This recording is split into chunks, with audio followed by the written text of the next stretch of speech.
Hey friends, today I'm gonna show you two different ways to adjust brightness in After Effects. If you're ready, let's move on to the first method. First, drag and drop the video you imported into After Effects onto the timeline. Then, check the box with the cube icon on the timeline. Next step, click the Layer tab in the menu above. Hover your mouse cursor over New and select Light from the newly opened window.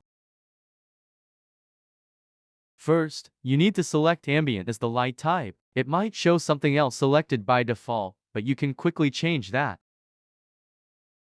Then, you should select White as the color. It's most likely already set to white by default on your system.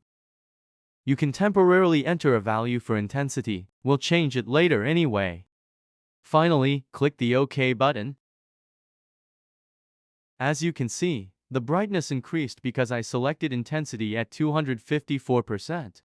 You can change the current intensity here. This will help you find the most suitable value. This was the first method. If you weren't satisfied with the results of this method, you can try the second method. Let's quickly move on to the second method.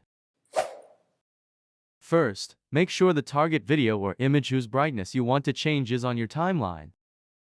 Next step, click the Window tab from the menu above. Then, open the Effects and Presets panel. Next, type brightness into the search bar in the Effects panel. And drag and drop the brightness and contrast effect onto the video or image on the timeline. Now, you can change the brightness or contrast values of your video or image using the Effect Control panel.